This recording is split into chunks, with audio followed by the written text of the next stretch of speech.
Thank you all for joining us today on the 10th anniversary and the 10th edition of the Robert Oakeshott Lecture, which commemorates and celebrates the life and legacy and work of our association's founder.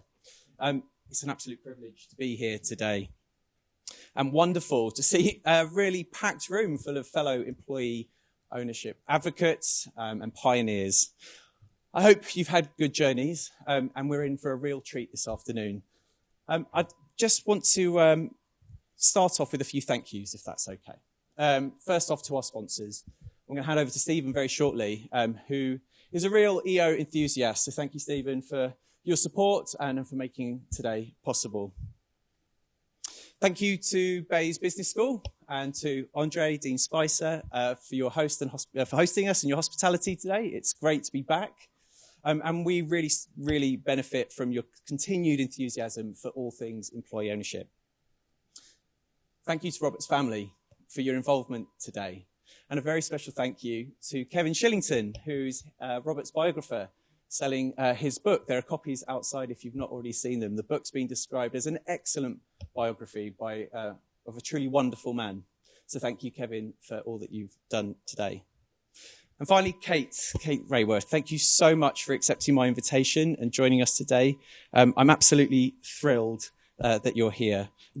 Andre will be introducing you shortly. But before we begin our conversation on enterprise design in the 21st century and through the lens of Doughnut Economics, I'd like to just spend a few minutes, if I may, reflecting back on the past 12 months, because yesterday marked my 1-year anniversary as CEO of the EOA. And it's been a rather busy year. So probably not a surprise to you, the sector continues to grow and really grow at pace. Last year, the sector reached the 1,000 business milestone, and we announced that on EO Day in June. And in fact, 2022 was the busiest year that we've seen to date, with more businesses transitioning to EO than ever before. Estimates suggest that the sector now stands at about 1,300 businesses, and we're seeing no signs of that slowing down. All of those 1,300 businesses have benefited from the pioneering spirit of Robert and the founding of JOL, predecessor to the EOA, and its fabulous community. It's great to see so many of you here today.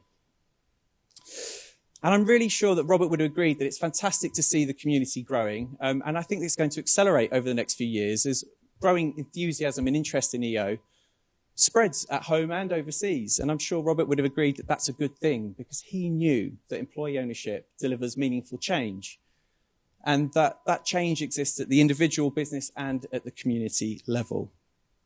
The EOA has grown too. Our network of over 700 members is a thriving community of employee owners, many of which joined us in Liverpool last year. If you take a few steps back and reflect on those 2 days in Liverpool at the EOA Conference, it was fascinating to see our shared commitment to learning together, our curiosity and our innovative spirit, our willingness to explore ideas and sort of push on the conventions of traditional business. And that was evident in every conversation and session over those 2 days. Erinch, who's joined us here today, Erinch led a fabulous session titled Thriving Through Purpose, a framework to embed ecological and social goals. And that session challenged us on how we use our shared ownership, which we know shapes purpose, to amend elements of business design that we can shape and change today to achieve that radical transformation of the economy that we know is so desperately needed. And it's these conversations with EOA members that strengthen our belief that EO is not simply a means to an end, but that EO creates the space and the focus for businesses to tackle real-world problems, and that we are a socially responsible community as a result. Recent data from our partners at the White Rose Centre backs this up. Over 2/3 of employee-owned businesses have a statement of purpose, which includes a commitment to social or environmental justice. And there are lots of fantastic examples of employee-owned businesses tackling some of today's most pressing challenges, but I think it's that shared focus on broader purpose which is going to make EO equally relevant for the long term. What this looks like is something maybe Kate and I will explore in the Q&A after your lecture, so do start formulating questions as we go along, because there'll be an opportunity to get engaged later on. At the last Robert Oakeshott Lecture with Right Honourable Jessie Norman, we spoke about the recent launch of the Ownership Hub, a collaboration with our partners at Cooperatives UK, and about how that was giving our partners in the combined authorities practical advice to grow employee and worker ownership across the regions. And I'm delighted to share that that work is now well underway across South Yorkshire and in Greater London with the support of Oliver Coppard and Sadiq Khan. In fact, we're going to be expanding that network later this year into at least one more combined authority. And I have real hope that will grow further as I see more and more devolved powers looking for real practical examples of how to grow more equitable economies in their localities. And a key component of that growth will be how we evidence the impact of EO. So working with our partners last year, we launched the Knowledge Programme, and many of you are already contributing to that as knowledge partners. We've had over 100 members sign up. There is still time to contribute and be part of that if you want to help us evidence the EO effect. Please do see our partners who are here today from Ownership at Work. I'm sure they would sign you up in a heartbeat. The research outputs are due later this year. These will not only help businesses, employee-owned businesses, better understand best practice, but it's also going to add weight to our work and efforts to increase and possibly amplify political support for the EO model. For me, those are just a handful of the highlights. The time is absolutely flying by, but we've also got a brilliant year ahead too. So looking forward, today kicks off a calendar of events, of in-person events, that's going to conclude again in November in Liverpool with the EOA Annual Conference and the return of the UK Employee Ownership Awards. In between then, we've got our Better Business Together event on the 23rd of March. That includes our AGM. So if you're a member, there's an opportunity to come in. Please be sure to register and join us on that day. We're going to be hosting a summer social. We'll be returning to EO Day on the 23rd of June. We'll continue to offer regional networking events as well as a host of online conversations to enable you to convene, to learn, to get together and discuss all things about employee ownership. Our Employee Ownership Learn or EO Learn offer is also growing, and we're working with partners in the sector to expand that proposition. So you can see more dates coming later this year and more opportunities to come together and really push forward this idea of great employee ownership. The fantastic EOA team are all here today, so please do be sure to say hello to them. Do go and talk to them about what they're doing this year. Do talk to them about what you would hope to do with us and how we might be able to collaborate this year. And we'll definitely push the conversation forward. I'm very excited about the next 12 months, but I'm really, really excited about the next couple of hours. So Kate, thank you very much. But before I hand over to Kate, I'm just quickly going to hand over to Stephen from Brabner's, our sponsor for today, who's going to say a few words. Thank you so much. It's an absolute privilege. I will speak to you all later on. Good afternoon, everybody. My name is Stephen Hadlow. I head up the employee ownership team at Brabner's. We're delighted to be sponsoring this year's event. Robert Oakeshott Lecture is a prestigious event, and it's in its 10th year, and we're delighted to be here and see the room full. We are very busy, like lots of advisors. That's great. The sector's growing. One of the challenges I think that we see is to make sure that good EO practice is communicated to all people looking to transition to employee ownership as a model. We're working towards that closely with the EOA and very, very keen to see the right type of EO companies come out of that model. I'm not going to say too much more than that. You're not here to listen to me. You're here to listen to Kate. Before we listen to Kate, however, I'll just hand over to Andre Spicer, who is the Dean of Bayes Business School, who's hosting us today. Thank you.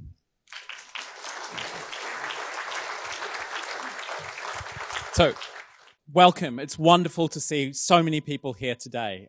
So Stephen has just done something very, very dangerous, which is hand a microphone to an academic, and I'm not going to subject you to an hour and a half long talk about the intricacies of the economics of employee ownership or donuts or whatever.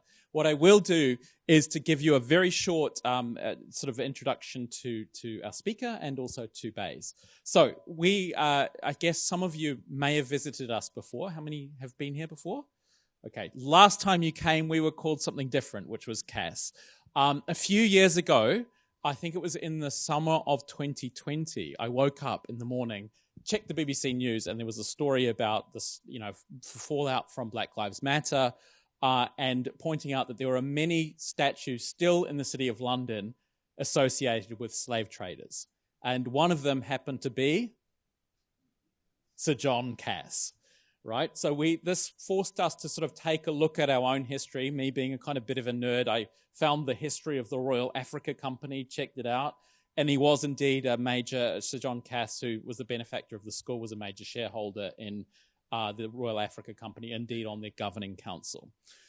So the university's council thought, this is not in line with our values. We need to change our name. And this is a huge issue for a business school, as my colleagues will tell you, because we're deeply invested in our name, our students are, and it created a lot of ructions. So we went through the process of changing our name, adopted a new name of Bayes Business School, which is associated with Thomas Bayes, who happens to lie about 500 meters that way underground in the cemetery. We adopted the name Thomas Bayes Business School because not so much the fact that he was a kind of a nonconformist mathematician and preacher, but because of his idea, the Bayes theorem, which is you get closer to the truth by gradually updating your beliefs based on the best evidence available. This is something we're deeply committed to here at Bayes. And one of those things is we update our beliefs of ourselves and of our students based on what are the great models for running organizations. And one of these pieces of evidence, thanks to a couple of my colleagues here, Ajay Bala and Anish Banerjee, we've been updating our beliefs about is the role that employee ownership plays. And our beliefs and what we know about that in the world of business have the evidence is building and building that the models which you guys are using are particularly effective in different ways. So we have a deep belief in that. I should also admit that I have a bit of a personal stake in your area, which is my brother actually works for an employee-owned company up in Glasgow. So he asks me sometimes about these kind of things. So I'm glad to see this today. So we're really delighted today with this Robert Oakeshott Lecture to celebrate the life of Robert Oakeshott and his legacy, and you can find out more in the book, which is available outside if you'd like, but also to invite Kate Raworth to give the annual lecture. Described as a renegade economist, which is like a creative accountant perhaps, but better. I haven't come across many renegade economists in my life, but I'm glad to meet one finally. Kate's work focuses on making economics fit for the 21st century. She's the creator of Doughnut Economics, which all of you know of and many, many of you have read, and I'm certainly looking forward to hearing more about, and co-founder of the Doughnut Economics Action Lab. So the point is to take the book and put it into action, which is fantastic. Often the response of many writers of books is to write another book and another book and another book. And Kate has taken a very different path to put these ideas into action. She's a well-known best-selling author of Doughnut Economics, 7 Ways to Link Think the 21st Century, and his book has been translated into 20 languages, and it's been influential with many audiences from the UN General Assembly to Extinction Rebellion, so a wide range of people. Kate's a senior associate of the Oxford University's Environmental Change Institute and also a professor of practice at the Amsterdam Universities of Applied Sciences. Over the past 25 years, Kate's career has taken from working with micro-entrepreneurs in the villages of Zanzibar, co-authoring the Human Development Report for the UNDP in New York, followed by a decade as a senior researcher at Oxfam. So serious experience in many, many different places. We have the pleasure to hear today about redesigning business with Doughnut Economics. Kate, your passion, your enthusiasm, and the clarity of your message has been captivating audiences around the world. So I'm sure it will too captivate this audience here. Kate, please join us on the stage, and please welcome.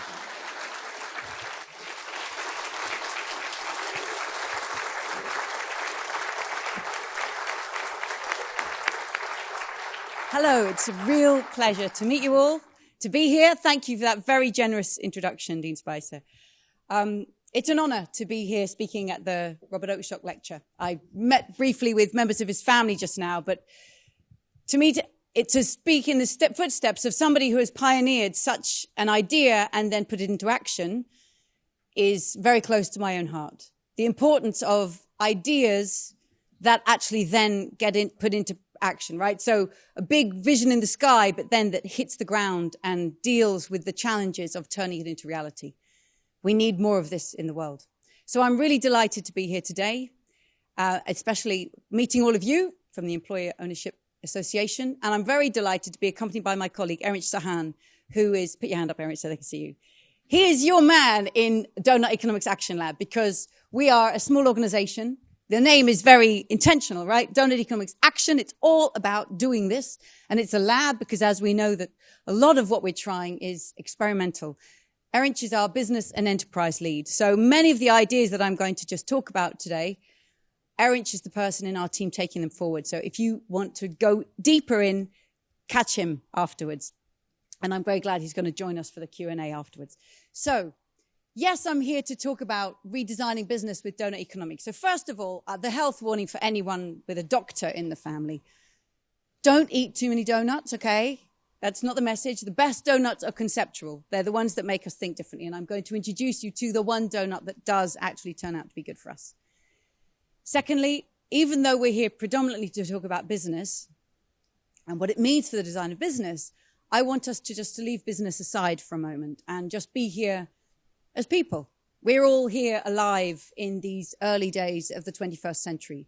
And as citizens and residents and neighbors and parents and children and family members and community members, we are involved in the world in so many ways. And I want to just start there and think about the current world in which we live, of which we're a part. So we face challenges, right? This century has begun with multiple challenges. From the financial meltdown of 2008, the long, long tail that that's had in many people's lives worldwide, the era that we live in, we know, of climate and ecological breakdown. That's giving rise to a lot of protest around the world, which is facing a lot of pressure, resistance, police shutdown, protest shutdown, which is extraordinary, people standing up in defense of the living world. And then we've emerged from several years of COVID lockdown, and I'm delighted to be here with you at one of the first times you've actually gathered together in a room after COVID.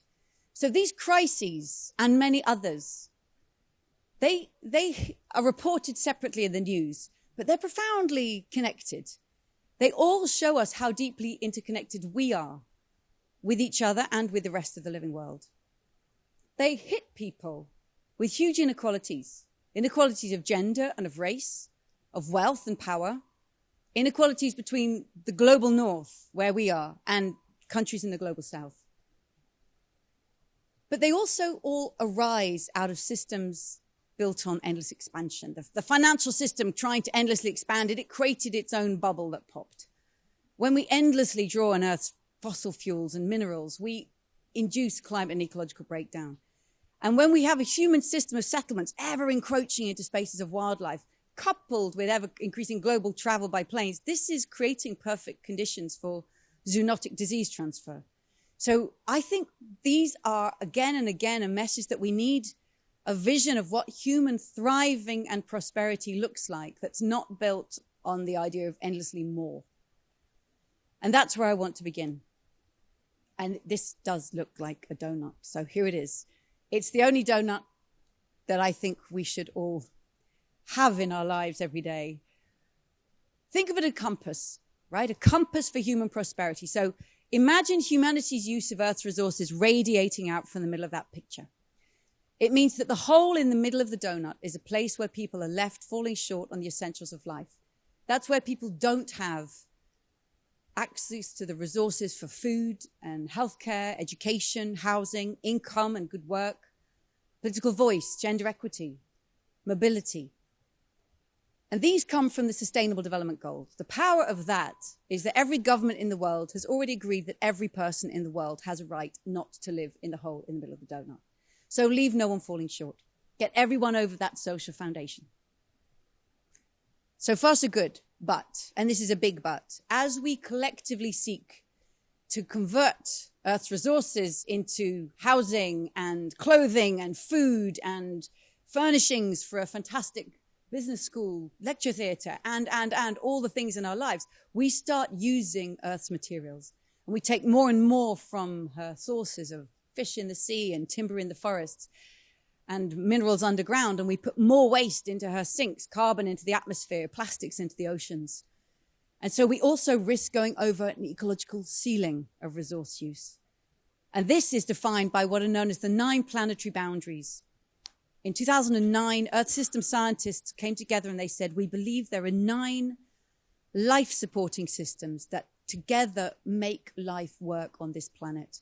They keep her in an extraordinary stable balance that she's been in for the last 11,000 years that gave rise to all human civilizations. It's the stable climate that we've known. It's the fertile soils, the healthy oceans, the abundant biodiversity, recharging fresh water, a protective ozone layer overhead. This is what makes Earth home and what creates life on Earth. We'd be crazy to kick ourselves out of this space. So, in the simplest of terms, leave no one in the hole and don't overshoot the limits. We want to thrive in that green space in between where we meet the needs of all people within the means of the living planet. Now, if in a Bayesian sense, if we are trying to move closer and closer on the basis of evidence and better ideas, I would say this is a way better goal than ever increasing national income. This is going to give us a much richer sense of human prosperity.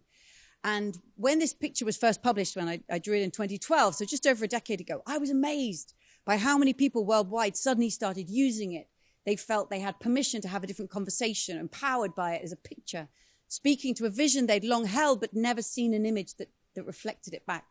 And I started to look at the visualization of well-being or health or thriving or prosperity that many other indigenous cultures have for millennia used. And I was amazed to see again and again and again around the world in so many cultures this sense of a dynamic circle, this sense of thriving in balance. And of course, we all know it in our own bodies, right? Health is balance.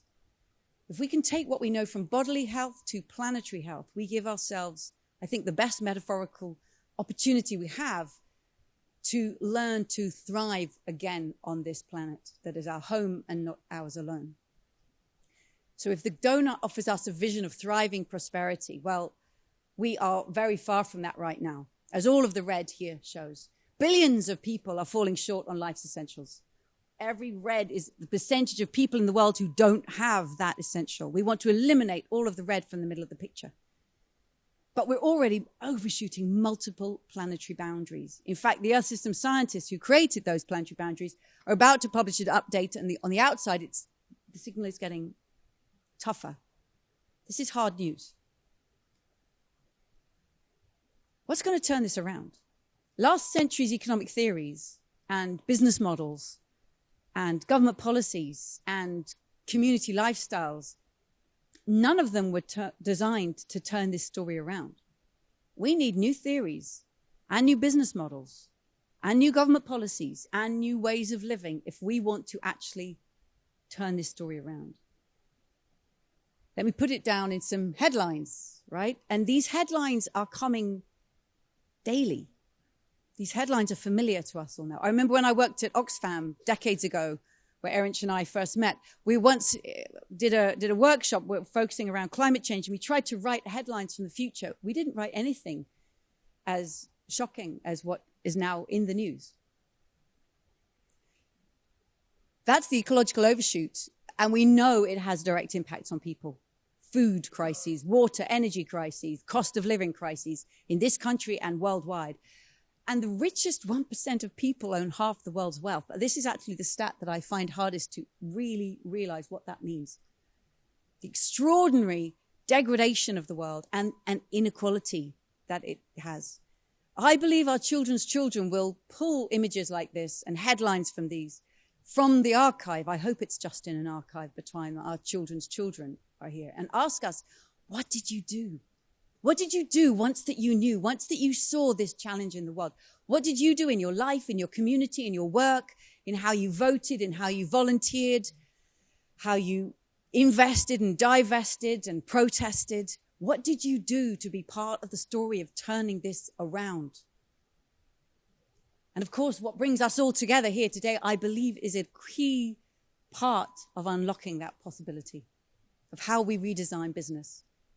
Now, I'm showing you here a picture of the global donut, the whole world. But of course, so much happens much closer to home.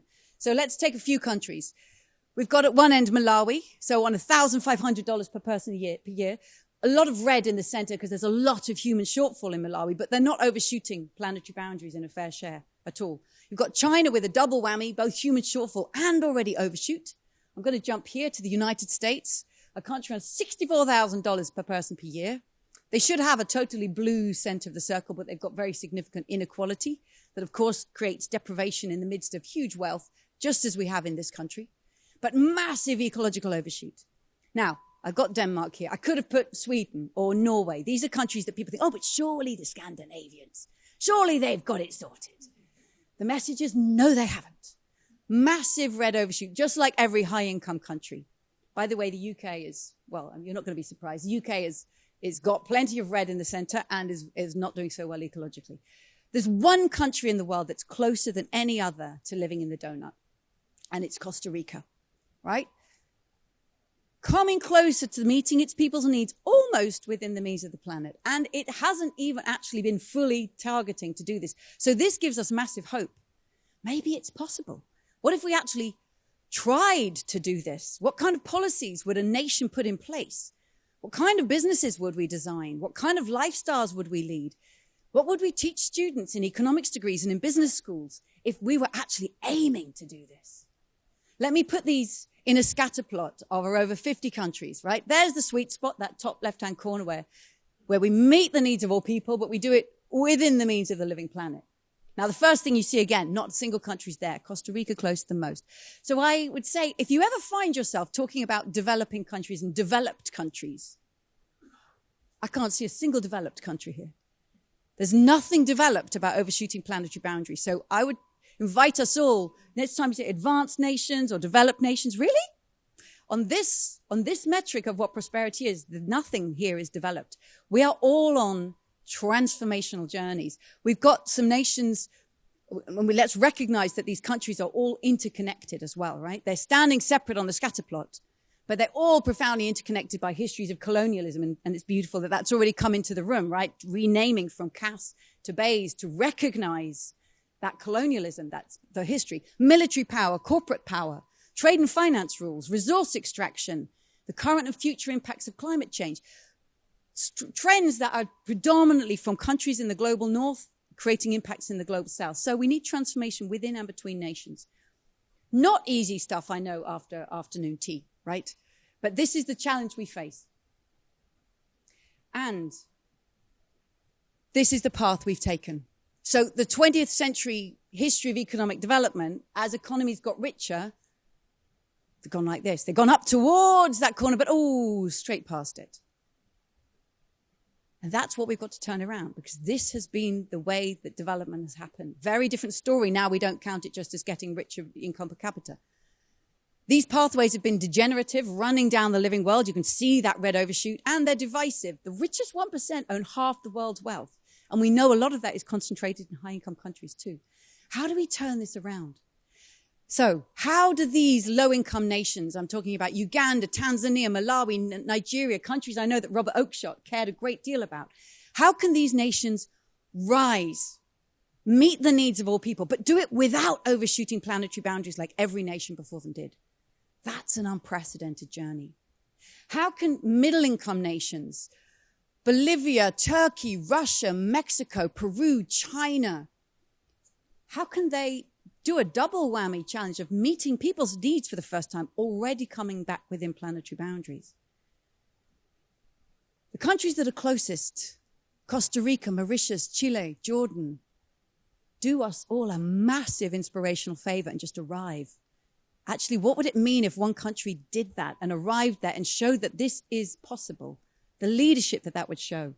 And then let's end where we are. High-income nations that need to meet people's needs, because even in our own countries, we know we can walk out in the streets of London, the city of Oxford, where I live, people sleeping in doorways everywhere. So deprivation in the midst of extraordinary wealth. But come back within planetary boundaries on an unprecedented journey. The decarbonization, the dematerialization. This is a phenomenal challenge everywhere. And you can either see it as an overwhelming challenge or extraordinary opportunity for a different way of governing with policy, a different design of business, a different kind of lifestyle that calls us to be part of this. So where can we go? And this, I think, is a 21st century dynamic. If we want to thrive, people and planet up there in that corner, we need to become regenerative and distributive by design. So here's what I mean by that. We have inherited linear, degenerative industrial systems. The classic, take materials, make them into stuff we want, use it for a while and throw it away. And we know that pushes us over planetary boundaries. We need to become regenerative, circular or cyclical by design, so that instead of using resources up, they're used again and again, far more carefully, collectively, slowly, and creatively, so that we work with and within the cycles of the living world. And if I show it to you with my favorite objects, it's going from a linear hose pipe, stuff in, waste out, to closing that loop and creating a circular or a cyclical economy. Easy to do with one piece of hose pipe, of course. Utterly different transformation. What would that mean in your business? What kind of resources need to become circular by design? And then the second dynamic. Oh, here we are. Yeah, what does that look like now? Let's remember, we're not just going from degenerative to sustainable. That too often ends up being do zero harm. No more deforestation, or we go to zero carbon. What if we actually go through that level of ambition towards regenerative, where we regenerate the living world from the degraded system that she's in? Nature doesn't do zero. Nature gives back. Nature regenerates life. How can we be part of making that happen? But also, in technical materials, this is the take, make, waste, throw away in the neighborhoods of the world's poorest people. And we want to go past, well, it's 100% recyclable. What if we could avoid that recycling in the first place and actually get to repair and modular design, so it's refurbished and repaired and shared and reused and refitted, so that we're avoiding those cycles? So the ambition is high to become not just sustainable, but regenerative. A second dynamic, we've inherited economies that tend to be divisive by design, capturing value and opportunity in the hands of a few. In the world of business, we know that too well through shareholder ownership. The rise of shareholder dividends against the median wage is a very well-known trend. Can we move away from that towards a world in which we share value and opportunity with all who co-create it? This should really feel like home turf here. Can we create that? A distributive economy. And again, here's my favorite toy now, right? This is the value that's captured in the hands of a few to a far more distributive world. That, I hope, feels quite familiar to those in the world of employee ownership. That's the possibility, right? Distributing ideas and value and opportunity to all who are part of this co-creation. So what could that look like? So again, we want to raise the ambition. We're not just going from divisive, and I've decided to use traffic here because we all have had this experience, not just going from a car-only traffic jam to including buses included in car traffic jam. We don't want to be on that bus, right? We want to be in a distributive system, a rapid transit system where we have a dedicated bus lane. The bus is fastest, is cleanest, is cheapest. It's the best way to get. And of course, it's distributive of opportunity for those who live in the suburbs to actually be getting into city centre quickly. So in a parallel way, can we go from poverty wages, not just to a living wage, which includes people just enough in that system, to a far more distributive system? And I could have put one of many, many employee-owned enterprises here that would, including many in the room, a living wage and a profit share, or other ways of sharing value and opportunity within that. So again, to this distributive ambition. Regenerative and distributive by design. What a wonderful idea. Now, I'm still going to keep talking to you for a few minutes more as residents of a place before we zoom in on business, okay? I want you to think of a city or a town or a district or a neighborhood that you know and love, whether you live there now or whether you grew up there. What would it mean for that place to aim to bring humanity into the donut? What would life look like there? And this is a lot of the work that we've done at Doughnut Economics Action Lab. Cities and towns have approached us and said, we want to use this as a tool in our own transformation. So here's what we do. We unroll the donut. We say we've got to make some space and go inside, and we dive in between those lenses and ask this question. So for wherever you live or grew up or love, How can that place become a home to thriving people in a thriving place while respecting the well-being of all people and the health of the whole planet? Big question, I know. So we can break it down into 4 lenses. Talk about local aspirations of a place and the global responsibility. So let's start with the local aspirations. How can all the people of our city or place thrive? What would it mean for everybody here to have good education and healthcare and decent housing, have a good job, feel included in culture and live well, right? This is the classic local question that places ask themselves. And the answer is determined by the people of that place. It's a great local conversation. How will we know when we're all living well here? And let's add to it the local ecological aspirations of a place. Can our town be as generous as the wildland next door? Can we generate ecological value just like nature does? Can we create a place that sequesters carbon instead of releasing it? That harvests solar energy instead of having an urban heat island bouncing off the buildings? Can we create a place that stores rainwater instead of has flash flooding, just like the forest would? Can we create a place that brings nature back and makes us feel at home? Now, these two, this is the feeling of a place when you're there, and people in places like Denmark and Sweden and Norway, yeah, it probably feels great to be here. And that's why we think maybe they're living in the donut. But there's a whole other half of this story, which is your global responsibility. How did you achieve this great lifestyle here? So we need to think also, how can we live and respect the whole planet? Coming back within those planetary boundaries, that's the ecological overshoot, the carbon emissions, the material footprint of a place. Think of all the stream of, well, everything that we're wearing in this room, all the materials in this room, probably most of them were not from the UK. They've come from all over the world. So this is our consumption footprint, the food we've eaten today. Global footprint, how do we reduce that so that we are living within the means of the planet? And then let me add, thinking of the people who stitched my clothes, who picked and packed the food we ate for lunch, who assembled the electronics, who dug and harvested the wood that's used in this room and made the carpets. People worldwide in global supply chains, are their rights respected? Do we respect and care for the well-being of people worldwide in the way we live here? So big and complex questions going on here, yes. But the cities and towns that we're working with around the world, and they're all the ones who've come to us and said, we want to use this as part of the transformation we want to bring about.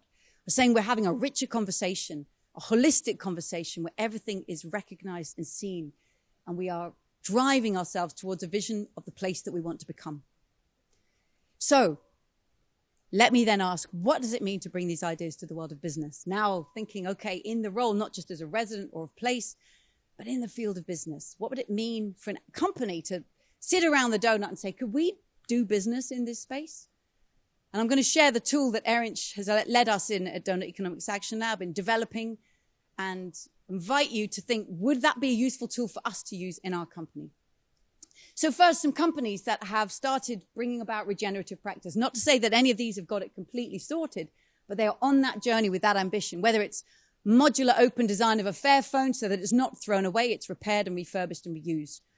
Or Sanergy Toilets in Kenya, creating community-owned toilets in the slums just around Nairobi so that they bring dignity and community and health to one of the lowest income communities there.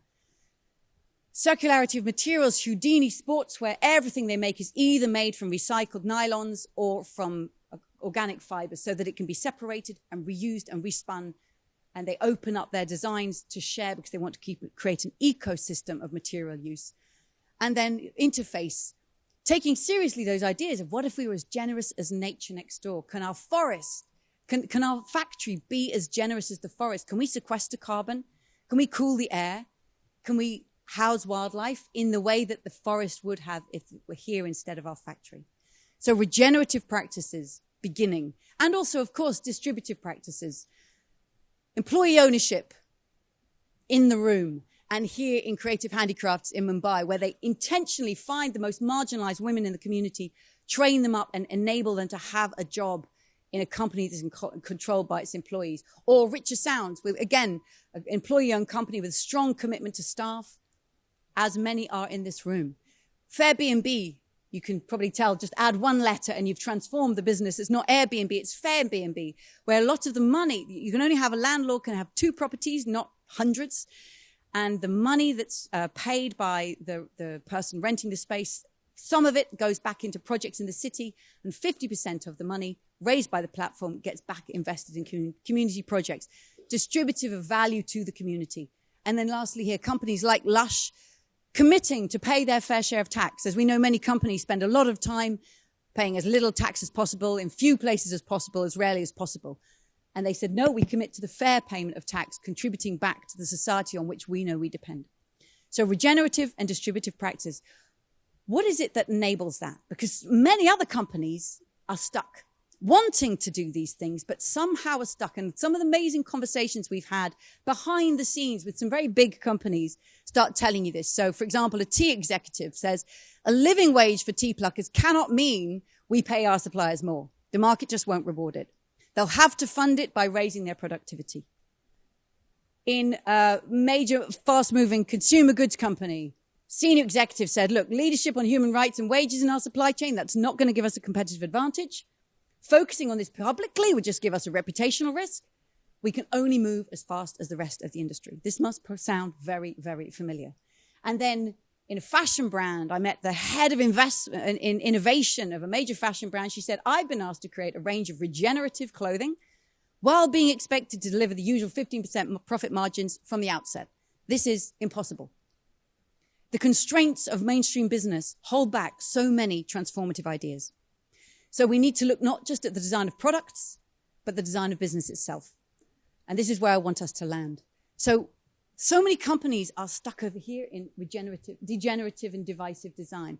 How could they get over here? We know that a lot of communities and commons enterprises or public services or NGOs and charities, many of them operate in this space. It's why they exist. And many, many businesses, business as usual, if it's designed to maximize margins and dividends, get stuck on this side of the line. It ends up driven by its financial mandate to be divisive and degenerative. Only a small portion is possible on this side if it's compatible with that current business design. That's why at Doughnut Economics Action Lab, we are passionate about business redesign to unlock many, many more regenerative and distributive possibilities. And that's why we're delighted to be in contact with you and learning with and from you about how to unlock that potential.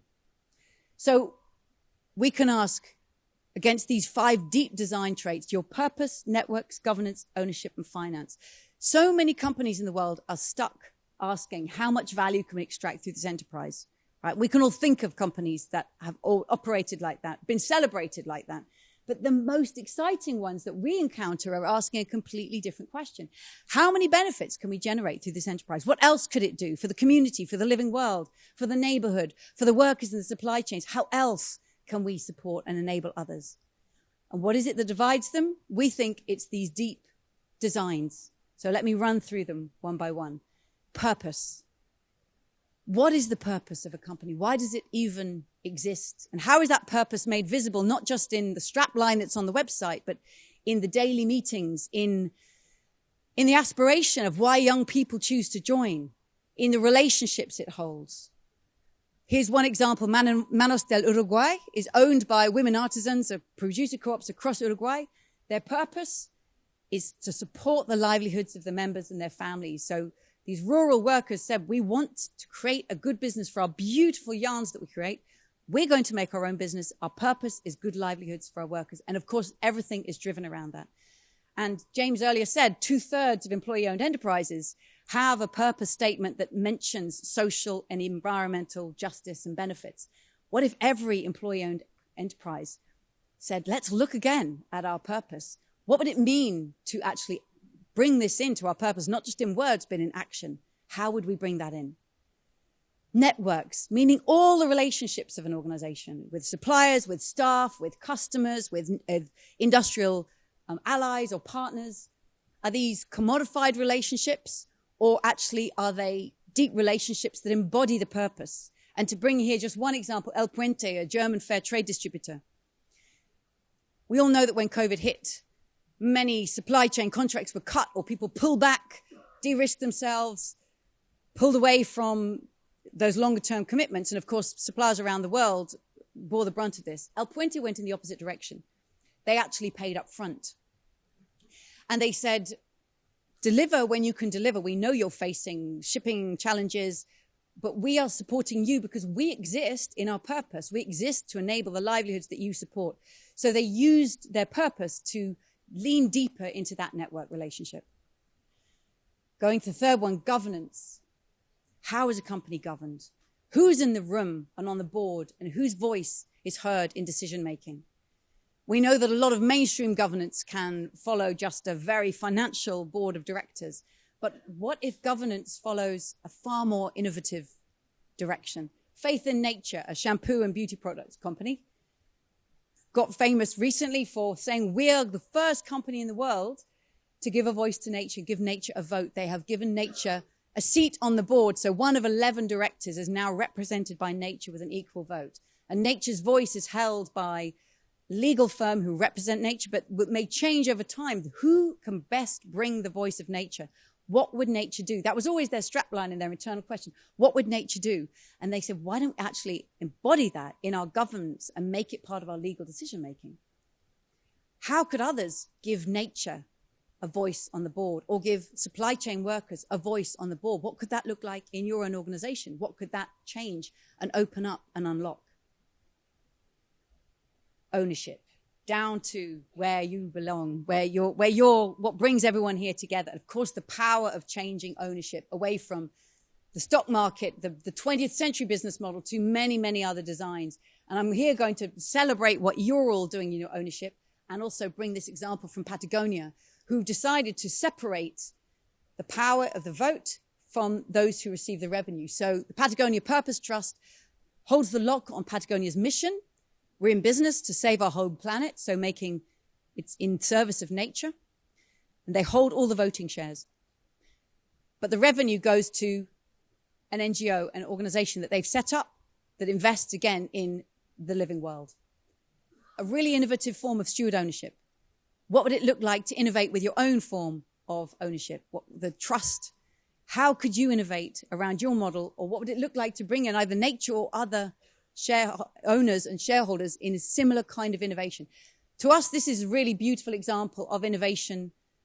And we think we're only just at the beginning of the kinds of innovations that the 21st century is going to need, including many of your own, to bring about regenerative and distributive design. And let me land lastly with finance. How is finance not in service to itself, but in service to this enterprise? And we all know we need innovations in the world of finance to serve and better serve and meet the needs of enterprises that actually have these goals at their heart. The example I'm going to bring here today is from the Body Shop and Plastics for Change partnership, who together created the world's first large-scale recyclable and fair trade plastic. And the Body Shop decided to go beyond their normal cost and margin parameters because they had the shared purpose of doing this. So again, this was an example of internal financial parameters being in service to a bigger goal in order to make this happen. So, purpose, networks, governance, ownership, and finance. We believe that these deep designs of a business are critical to making it possible for an enterprise to be in service to regenerative and distributive futures that together will bring us towards meeting the needs of all within the means of the planet. And also can be hugely beneficial for business itself, can align internal processes with the business purpose. They can enable new partnerships and new relationships and stakeholders with those who have this shared vision of transformation, exactly what this kind of group meeting today, the network of aligned visions, does, bringing you here together. Channeling investment into transformative ideas. That innovation head who said, I'm expected to deliver a new innovative brand with the same margins. What if the investments were made to give it a space to actually innovate and create that innovation? Locking in the legacy and protecting the mission so that we're moving away from the benevolent owner and making sure that that mission is never lost or never sold on as brand value, but locked in for the long term. And finally, becoming regenerative and distributive by design. I'm sure there are many other benefits that from your positions inside the business can see, as well as, of course, many challenges of moving in this direction. And that's why we are passionate about being engaged in these conversations and seeing how we can work with others to open up the possibility in the space for deeper business redesign. I have to say, when we talk to quite mainstream consultants who work with a lot of mainstream businesses and we say, well, this is where we actually focus, they say, you're talking about the questions that are usually off the table. And it's like, yeah, because that's where the real redesign is possible. That's so often what's holding back the very multinational big companies that are designed to be able to actually put value and people first are in a completely different position. So we've put out this tool called Doughnut Design for Business, which exactly takes you through this journey and invites you to explore it with your own colleagues. And it's on Deal's website. Hugely welcome you to have a look and have conversations with Erinch about it afterwards as well. Erinch has been leading wonderful workshops with these and many, many other organizations, networks, companies around the world, people who are interested in exploring this deep design. And we've also invited consultants and business networks to sign up to join Deal's platform and use these tools because we've put them in the commons. We're committed to putting ideas and tools like these in the commons so that they can be used by anybody who's aligned with these ideas to bring them into practice. So let me wrap up and say they could be used by consultants or startup incubators, networks, business foundations, companies. So if this looks relevant, download the tool. You can run it as a conversation in your own company. Or indeed, this association could invite and hold and host conversations around the tool. I want to wrap up and say that being an employee-owned enterprise, we think, is a very, very powerful starting point for this deep business redesign. Of course, you're a huge step into it already. That intentionality of how we design ourselves transforms who it is we are when we're at work and what we can be and do in the world. And the potential that we have to become regenerative and distributive by design. Of course, employee ownership is intentionally distributive by design. Can it also lead and innovate and unlock regenerative possibilities too? We would really encourage you to tell the story about your enterprise and why being employee-owned makes a difference to what you can do and be in the world. That kind of story is what we want to amplify at Doughnut Economics Action Lab, to help people see that the difference is made by deep design. When you're designed with employees at heart, this transforms who you are in times of crisis and in times of opportunity. We think there's huge opportunities for you to innovate because you've already got a design that enables that. And we would love, if you already are innovating, please tell us today or in the future. We'd love to hear more stories of the kinds of innovations that are happening inside employee-owned enterprises. And then lastly, but crucially, let's join together and call for regulation, call for wider system rules that enable businesses like yours to thrive, that put them at the center of the stage of a future economy, which is where we absolutely believe they should be. What is it that the system change needed in regulations and in finance to make possible and to make normal the kind of enterprise that you are pioneering with? So lastly, let me pull back and recap. The goal, if the goal is to meet the needs of all within the means of the living planet, every nation in the world is on a transformative journey to get there. Is it a challenge? Yes. Is it an opportunity? Phenomenally so. And I have the huge privilege of teaching young people in business school and in universities who are so charged up by the challenges and opportunities of their times and so want employment in companies whose design means they can bring their values to work and are seeking jobs that allow them to do that.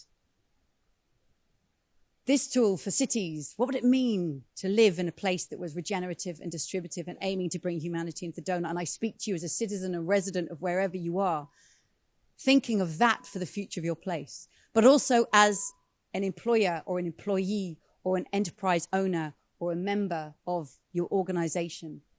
What does it mean for the future of business? Can we redesign business? And how can we? And how fast can we? And what else that was not even mentioned here is already happening and needed to happen? So with that, let us aim to be the generation that turns this story around. I think we have so many potential new ways of doing this, so much opportunity to unlock. And I think a lot of the world of business lies right here in this room and in the potential of the organizations you run. I really, really look forward to turning this to conversation. Thank you very much indeed.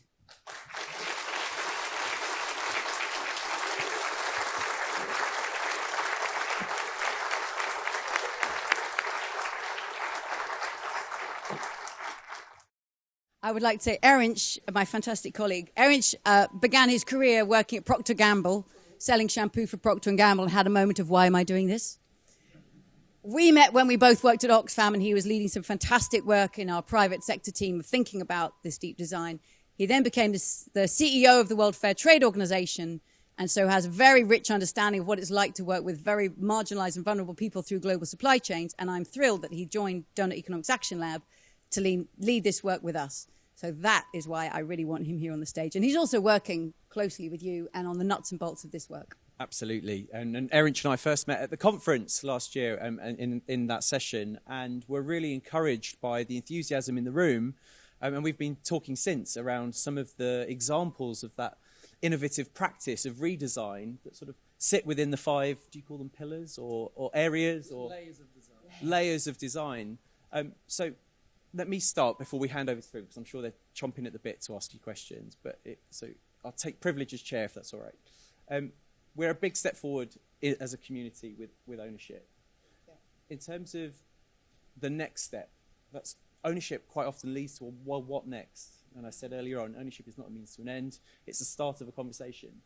Within those layers, if it feels so overwhelming, where do we start first? Where do we, or where, from your experience, might we as a community have traction next in terms of redesign? I'll jump in and then I'll allow Erinch to follow. So so I'm not in that position, so I'm speaking from what I can imagine. But I would imagine it begins with a conversation around purpose. Why do we actually exist? What are we in service of in the world? Why do we exist as a company? And let's look at the world around us and ask ourselves, why do we exist? And how do we interact with some of the major challenges that I was speaking of? And informed by that, what is our purpose? And actually, is there a part of ourselves that we're not fully bringing to work because it might be part of our purpose or our values? If we brought it into our purpose, would that change something for who we are? And would that widen something possible about who we can be? That would be my hunch, but Erinch may have another answer. Yeah, I would build on that and say that you already have identified your direct staff, your employees are pivotal for your purpose, for why you exist and how you operate. And you've put them at the heart of the design of your business. If you're on your way to becoming employee-owned or you're already employee-owned, that's already at the heart. But what's missing? Who are some of the other stakeholders? What about contractors? People that maybe are not directly a part of your staff, but are critical in creating the value that you're delivering. What about your supply chain? And of course, what about nature? And that doesn't mean they all have to be co-owners. There could be innovative ways of representing their interests in your governance or in your board, or having other ways of putting it at the heart of your business design. But that would be the question I would ask, is that, yep, employees, absolutely, it's going to be pivotal. Is there something else we're missing? Is there a marginalized, less powerful actor that we are impacting that needs to be at the heart of the design of this business? Thanks, Erinch. We're seeing rapid growth, and we're seeing particular rapid growth of a particular form of employee ownership, utilising the trust model, and be really interested in thinking about and exploring, well, what further innovation might exist within the trust model. And there might be people in the room who've got some practical examples or are thinking these things in terms of actually there's this innate flexibility created within EO. How do we leverage that? How do we take that to explore the other layers? But I'm really keen for the rest of the room to be able to ask you some questions. We've got some colleagues, EOA colleagues, with a roving mic. Jonathan's at the back there. So does anyone have any questions there we go. Hands flying up.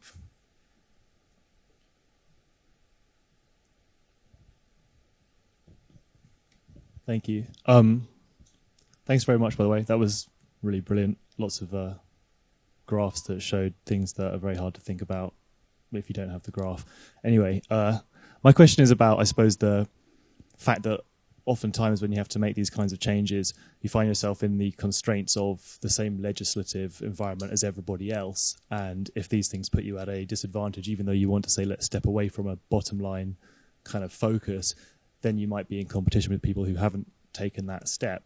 And you touched at the end, Kate, on perhaps lobbying or pushing for regulatory changes.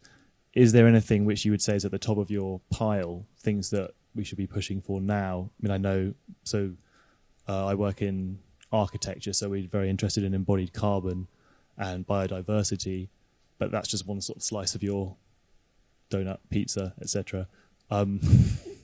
Is there something that's on your mind that we should be pushing the government or pushing governments towards today? That is a great question. I'm going to ask Erinch to answer that because you're working so much with people. I mean, we're not an advocacy organization. We haven't actively been lobbying. What we are mostly focused on at the moment is finding examples where it's already happening. Because that's a great form of advocacy, right? When you find an example in one country or a city that they're already doing this, that it's a very, very powerful influence for other places to say, this is already happening over there. This isn't just, crazy dream. This is happening here, and which is why we try to bring positive examples. But do you want to speak to that? Yeah, I mean, I think we've seen from the global social economy world, there's been so many interesting developments. I don't think there's one superstar sort of policy reform, but to name a few, I mean, whether it's South Korea's social procurement approach, that really gives a massive advantage to social enterprises, cooperatives, employee-owned businesses, ones that have got something embedded in their deep design, to various sort of tax approaches, including the one in this country, to support the conversion. But I think there could be much more to advocate for in terms of tax, to making sure that public spaces are also used more inclusively for these sorts of enterprise models. South Africa's done that well in Western Cape, for instance. But overall, the challenge I would throw to policymakers, if any of you find yourselves talking to them, is you know how to do this. You do this with industry policy every day. You decide to have a biotech industry. You come up with a package of policy measures that kickstart it, that put supercharged rockets underneath a particular industry that you want to get off the ground. Well, now let's bring in the lens of enterprise design. Let's get employee ownership. Let's get, regenerative deep design of business as the focus, as the goal. And now bring in your innovation in policy design to get those off the ground and make those the norm. So those are just to name a few, from public procurement to tax to use of public spaces and resources to deliberately support these models. Brilliant, thank you. And I would just say that actually as a growing network, we're starting to get the attention of policymakers here in the UK, which is really reassuring. And actually as a network, we should firmly have our sights on the next general election and the opportunity to influence and utilise that as an opportunity. You talk passionately about opportunity. Well, there's one in front of us. And actually collectively, we want to speak to you across the year ahead about what would you like us to take forward? What do you think is that package that we can put in front of government that actually says, there's something here. Now, from our perspective at the moment, alliances are going to be a key part of that. So it's not just promoting the model of the employee ownership, but it's talking about the impact that employee ownership delivers in relation to these kinds of frameworks. Personally, I'm just so grateful that there's a framework that I can relate to. This enables me to speak to my children. And it tells, I can talk to them about what I do and what I'm passionate about in a way that I didn't really have prior to the donut. Although they do think I'm living in jam as a result. Jeremy, I saw your hand pop up. Thank you. Wow. This is massive, isn't it? And I expect there are many people here sitting along with me thinking, yes, this makes real sense.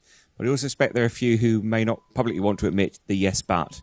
And I suspect a lot of your audience sit there and say yes, but. And I wonder, what's the most common yes, but question that you're faced with, and how do you answer that one? I'll jump in with one. I think, if it's a business audience, often it's, well, yes, but the market won't take it or the shareholders don't want it. And you're already out of that yes, but. And that's what's wonderful about this group. I mean, of course, there are other challenges, but I just, the mainstream business is, take that to the shareholders, take that to the markets. And the beauty of the design of which you're a part is it has shown there is an alternative to that, and that design can change that. And of course, you still have the challenge of finance and the challenge of the legislative environment, but that's the mainstream one. And I just want to give examples from Unilever. I think under Paul Pullman, I respected what Paul Pullman was trying to do with Unilever. He had the Unilever Sustainable Living Plan. He was trying to change the purpose. He was trying to change the metrics. He was measuring the water. He had really ambitious metrics, actually, for that sustainable living plan. He was trying to change some of the governance. But how it was owned and how it was financed, it was through the stock market. And so in February 2017, there was a hostile takeover bid, basically pushing back against his attempts to make it far more regenerative and distributive by design. And they were pulled back by the markets. Danone, you see it again under Emmanuel Faber, attempting to have a mission entreprise, the purpose-driven company. He was doing carbon-adjusted earnings per share. Again, innovating, and then the markets came in and pulled them back. So that is the big yes but slap back that big companies like those get from the very mainstream markets. And so this kind of redesign is one way of escaping from that very, very severe lock-in. The number of CFOs who said, I would love to start making our company regenerative, but every quarterly we have to report the holy trinity of growing market share, growing profits, growing margins. There's no room.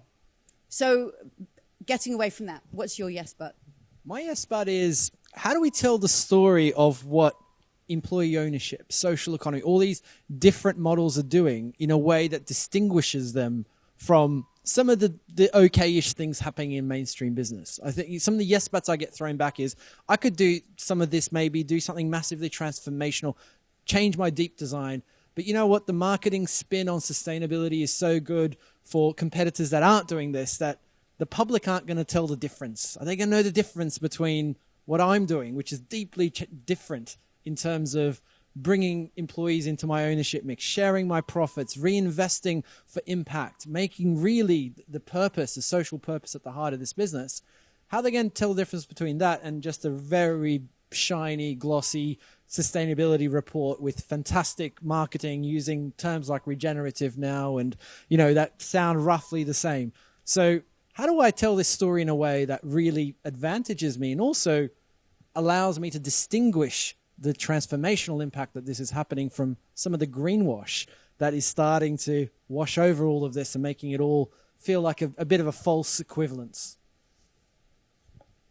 So storytelling and keep pushing on those boundaries. So those examples that you cited, yes, there was a stumbling block, but there was an attempt, and we've just got to keep attempting, keep trying, and keep pushing forward, and hopefully some of those will break through and then start to become the norm, or start to become more accepted, more familiar. And can I just say, and I find the example I shared that Erinch brought from El Puente, the German fair trade distributor, it's what happens in a crisis or what happens in times of challenge is often the distinguishing, the aha of how one kind of company will behave differently from others. When others were pulling out of contracts, El Puente said, no, this is where our purpose shines through. We lean in and we ensure that relationship because we're here to support you through crisis. That's why we exist. Of course, within what the commercial feasibility was, but it's that difference. And where can you tell those stories? Again, the more that you're able to tell stories from your enterprises, we want to amplify those. We want to show them in presentations like this so that people say, aha, I get the difference that employee ownership makes. A big part of storytelling is the credibility. So we as a sector are working on the evidence base. We recognize that that's really important to being able to sort of to ground our argument and to be able to signpost to others. So exciting things happening in the EO space in terms of research, more work to be done, and really keen to see that come forward over the next year or so. Any more questions? Back to the room. We've got Deb over here and Erin. Could you just pass that down? We've got mics crowd surfing their way to you. Hi there. Thanks. Nigel Thornton from McGillis Applied Knowledge. I'd just like a comment quickly is that what we're seeing, our major client is the UK government. One of the interesting things now is in our contracts we're asked to demonstrate social value. And that's increasingly important. And that's something that is starting this positive cycle that you're talking about of the client demanding it. I think one of the other things that you haven't mentioned is certification, actually. And from the fair trade, you'll know the positives and the negatives of that.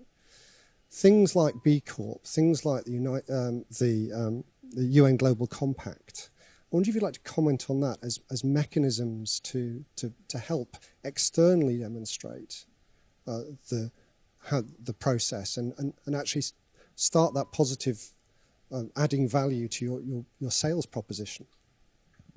Yeah, I mean, it's a great question. It comes up a lot, and we took a look at all the different certifications out there when we started this work, thinking let's build on what's there, what's around, where are these ideas being explored, where are they being assessed, being validated and verified, and we found that these ideas that we're talking about, they're not quite in any of the certifications out there. There are some that go, that go into the deep designer business. Like, I think social enterprise, asking about, are there asset locks? Do the majority of the profits go into the social mission? I think that's getting quite close. Some of the other ones as well are asking deeper questions. But overall, I think there's a story that goes beyond today's certification models and into future ones. I think depending on, the Social Value Act, for instance, asks for impact measurement, and there are certifications out there that are helpful in demonstrating impact. Certainly B Corp is one of them that makes sure you've got certain processes for understanding your impact. But what I would love to see, and maybe this ties up to the earlier question, is the Social Value Act, for instance, starts asking questions about not just what impact can you demonstrate, but how have you designed your business to make sure you're focused on that impact through thick and thin, through crises and good times and bad, and in ways that maybe we'll never be able to assess externally. How have you put this into your design? So start to reward you for being employee owned, start to reward you for having a board that represents different stakeholders meaningfully in decision making. I think that's the next level of this conversation, going from what impact you're having to how are you designed and structured to lock in that impact and prioritize that impact through thick and thin. A couple of other hands. Has the microphone made its way across through? Probably got time for two more questions.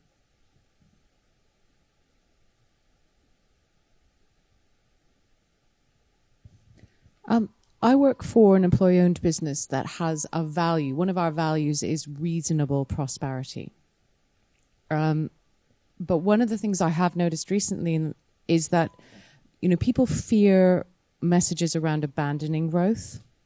The term degrowth is a real trigger word for people in business. And I just wonder, what do businesses pursue? Business founders are driven to grow. What's the alternative? Is it just planetary boundaries? We want to grow within planetary boundaries. Is that the answer? Anything more you can say around that whole degrowth agenda? Great, thank you.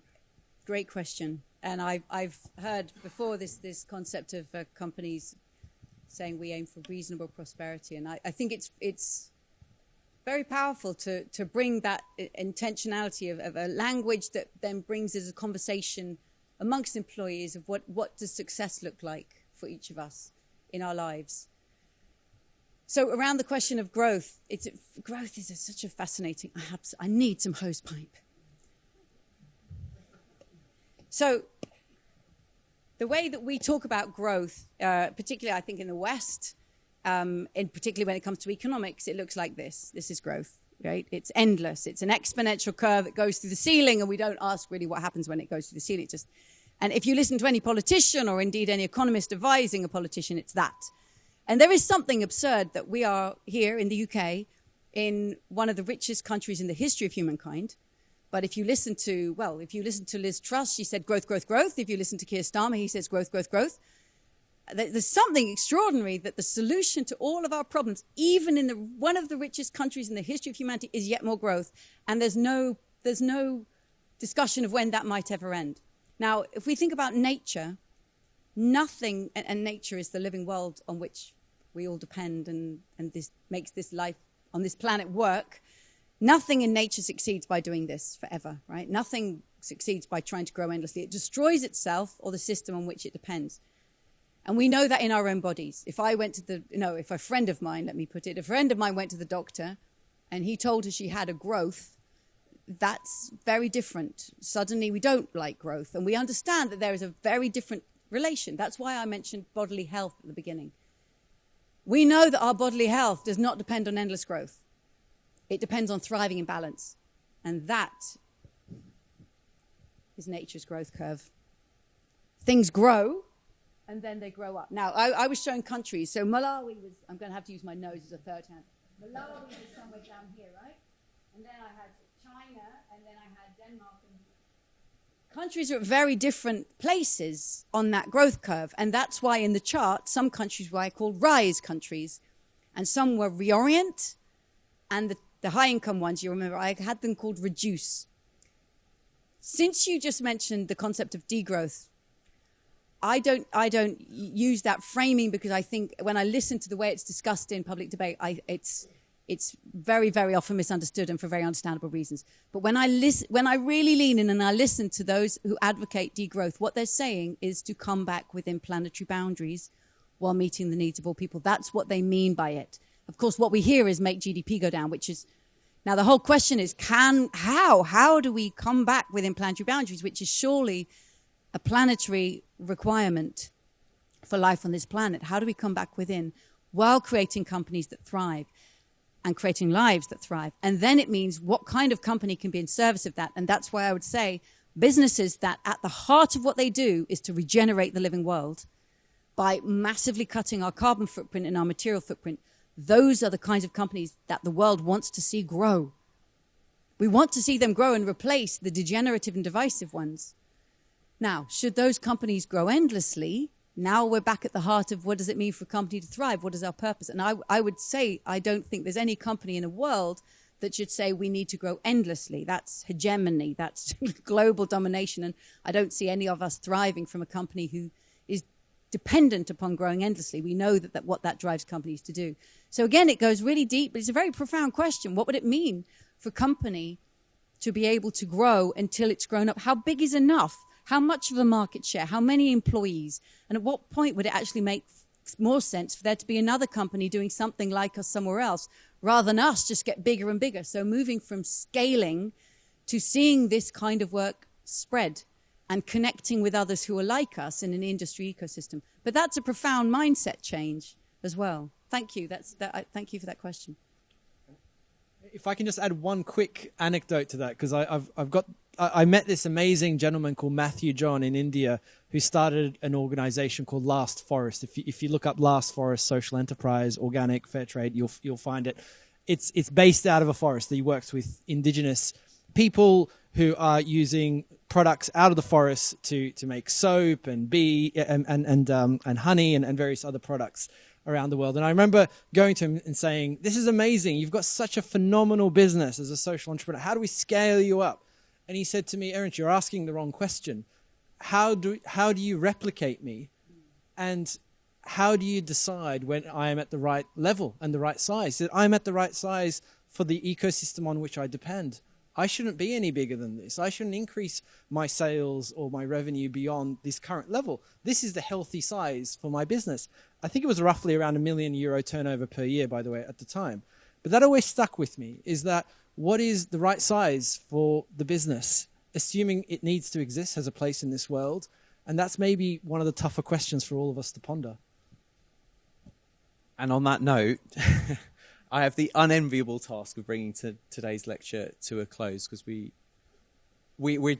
out of time, and we've got, so we can chat. So I'm really sorry, everyone. But Kate, thank you again so much for giving your time.